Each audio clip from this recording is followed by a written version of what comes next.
इस बदलती दुनिया में माना शहरों में दिल बहलाने के तरीके हजार हैं, लेकिन मेरा ऐसा मानना है कि वादियों जैसा सुकून और कहीं नहीं है। तो आज हम जाने वाले हैं दुनिया की योग राजधानी ऋषिकेश। हेलो व्यूअर्स, मेरा नाम है सुमी और अगर आप तैयार हैं तो चलते हैं फिर। तो हम करने वाले हैं bike trip from Kanpur Uttar Pradesh to Rishikesh, जो कि 555 किलोमीटर दूर है और अप्रॉक्सीमेटली हमें 12 घंटे का सफर तो तय करना है। 1 या 2 दिन काफी हैं ऋषिकेश शहर के हर एक नज़ारे को कैमरे और आंखों में कैद करने के लिए। ऋषिकेश को केदारनाथ, बद्रीनाथ, गंगोत्री और यमुनोत्री का प्रवेश द्वार माना जाता है।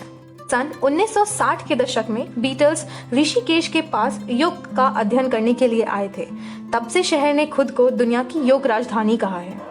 I am really excited क्योंकि this is my first bike trip and the longest one। हम national highway 30 and national highway 530 से होते हुए जा रहे हैं और बाइक ट्रिप पे बहुत देर से चलते चलते I was feeling really tired, so we thought to take a stop and we had dinner at Sagar Hotel and Food Court in Etawah। तो people जो ड्राइव कर रहे थे they needed rest क्योंकि बहुत टाइम से चलाते हुए आ रहे हैं और मुझे तो बस बैठे बैठे आना था। हालांकि बैठना भी इतना आसान नहीं है, काफ़ी नींद आती है बैठे बैठे। सो वी प्लान्ड कि एयरपोर्ट्स लगा के गाने सुनते हुए चलते हैं, तो ऐसे हमारा सफ़र पार हो जाएगा। अब हम पहुंच गए हैं आगरा एक्सप्रेसवे, जो काफ़ी बोरिंग था। कुछ दूर दूर तक कुछ भी नहीं था यहाँ और मेरा थ्रेशोल्ड क्रॉस हो रहा है बिकॉज मैं इतनी देर से बैठी हुई हूँ। मुझे बहुत थकान सी फील हो रही है, मैं बोर भी हो रही हूँ, कुछ बात नहीं कर सकते। ऐसे ये प्लान नहीं था कि हम कहीं रुकेंगे, लेकिन हम रुके। हम मथुरा में रुके, देव रेस्टोरेंट में। वैसे आप लोग बताना कमेंट सेक्शन में कि कौन कौन मथुरा जा चुका है। हम तो नहीं जा पाए, हालांकि जाना हुआ तो भी कैसा जाना हुआ। रास्ते में हमें काफ़ी सारे राइडर्स मिले, तो उनको देख के लगा कि चलो हम अकेले नहीं हैं, क्योंकि I thought to quit in middle because कि बहुत थकावट लग रही थी मुझे, बहुत डिमोटिवेशन हो रहा था कि हम क्यों आए हैं। तो जैसे तैसे हम यमुना दिल्ली एक्सप्रेसवे पहुँचे। वहाँ से हरिद्वार जब पहुँचे तो लगा कि चलो पहुँच गए हैं, अब हम पहुँचने ही वाले हैं। हरिद्वार मतलब हरि तक पहुँचने का द्वार।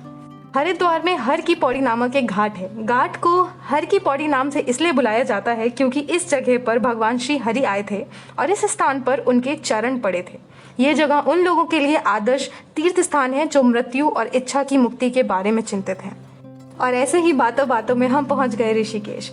करीब 2-3 बज रहे हैं। हम फ्रेश हुए और उसके बाद हमने थोड़ा सा नाश्ता किया। जहाँ हम रुके हैं उसका नाम है द ग्रेट गंगा होटल। ये स्टे जो है ये लार्सन एंड टूब्रो ने अपने एम्प्लॉयज़ के गेस्ट के लिए बना के रखा हुआ है।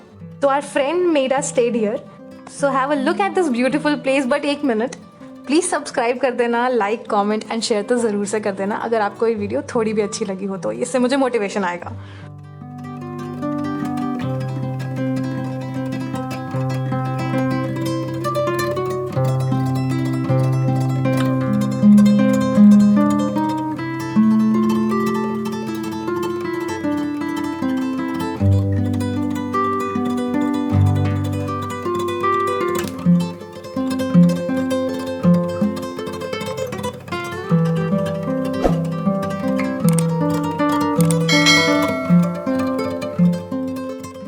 सो this is our room on our 2nd floor. यहाँ और भी लोग आए हैं, वर्केशन करने के लिए रुके हुए हैं।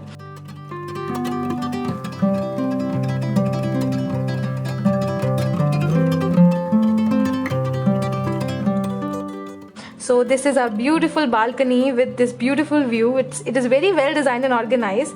It is super clean.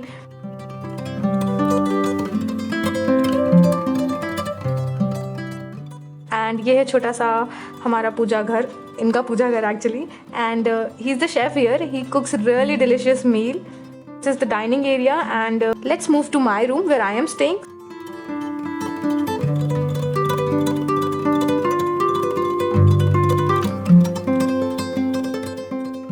So also let me know that do you like this room or not. Then we took some rest and we boarded to explore places at Rishikesh. Mainly हमने राम झूला, लक्ष्मण झूला और जानकी सेतु ही घूमा। हालांकि सब river rafting बताते हैं और वाटरफॉल के पास जाना बताते हैं, बट मैंने सोचा कि चलो कुछ अलग साइड दिखाया जाए इस बार। इस स्थान में भगवान राम ने रावण को मारने के लिए घोर तपस्या करी थी। राम के भाई लक्ष्मण को एक विशेष बिंदु पर पार करा था जो कि लक्ष्मण झूले के नाम से जाना जाता है, जो अभी बंद है सेफ्टी इश्यूज की वजह से। और ये भी कहा जाता है कि समुद्र मंथन के दौरान निकला गया विष भगवान शिव ने इसी स्थान पर पिया था। विष पीने के बाद उनका गला नीला पड़ गया और उन्हें नीलकंठ के नाम से जाना गया। और इसी कारण भगवान शिव के नाम पर एक नीलकंठ मंदिर स्थापित किया गया। ये सारी लोकल मार्केट है ऋषिकेश की। यहाँ पे काफ़ी ब्यूटीफुल ज्वेलरीज, ऑर्नामेंट्स और भगवान जी की मूर्तियाँ, वेदास, जो आपको चाहिए यहाँ पे मिलता है। अब हम पहुँचते हैं राम झूला। जूट की रस्सी से बना पुल, गंगा नदी के ऊपर बना ये पुल 450 फीट लंबा झूलता हुआ पुल है। शुरू में जूट के रस्सों से बना था, लेकिन बाद में इसे लोहे की तारों से मजबूत बनाया गया। इस पुल की लंबाई 750 फीट है। इस पुल का इतिहास बहुत पुराना नहीं है। इसका निर्माण साल 1983 में हुआ था और ये सच में काफ़ी तेज़ झूलता है। ये सच में झूले की तरह ही है। इसमें काफ़ी ज़्यादा लोग थे तो फील हो रहा था इसका मोशन। यहाँ चोटी वाला रेस्टोरेंट काफ़ी फेमस है, आइएगा तो यहाँ खाना ज़रूर खाइएगा। हमने तो नहीं खाया क्योंकि हमारे लिए शेफ़ ने ऑलरेडी प्रिपेयर करके रखा था और अच्छा नहीं लगता तो हमने वहीं खाया। हम परमार्थ निकेतन गए रूम्स के लिए क्योंकि और भी दोस्त थे जिनको रुकना था हमारे साथ ही, तो हम वहाँ पे रूम्स देखने के लिए गए, लेकिन फुल हो चुके थे बट बहुत रीज़नेबल प्राइस में थे। अगर आपको रुकना है तो आप काफ़ी पहले से बुकिंग करनी पड़ेगी। यहाँ पे ये गवर्नमेंट चैरिटी की तरह है। ये पुल जानकी सेतु के पुल के नाम से जाना जाता है। तो जो भी पर्यटक स्वर्गाश्रम लक्ष्मण झूला क्षेत्र में घूमना चाहते हैं वे अपने वाहनों को पूर्णानंद बस पार्किंग में मुनि की रेती में पार करने के बाद जानकी सेतु में आवाजाही कर सकेंगे। इस पुल के बनने के बाद राम झूला पर होने वाली भीड़ में भी कमी दिखाई गई। पौड़ी और ऋषिकेश की जनता काफ़ी समय से इसका इंतज़ार कर रही थी, तो ये फाइनली जानकी सेतु पुल बना ताकि व्यापार में भी आसानी रहे, रोज़गार में इजाफा हो। उसके बाद हम वापस गए, हमने डिनर किया क्योंकि जो कुक है उनका भी रूटीन है, स्केड्यूल है। सो हमने भिंडी की सब्ज़ी खाई, दाल बनी है, कोफ्ते बने हैं। भिंडी देखकर तो मैं आइज पागल, बिकॉज आई लव भिंडी। और किसको किसको पसंद है भिंडी, मुझे तो बहुत पसंद है।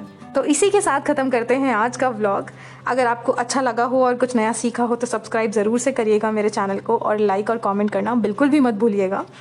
और फिर मिलते हैं हम मेरे नेक्स्ट व्लॉग में, जिसमें हम अगले दिन मसूरी जाएंगे। So stay tuned with me, take care.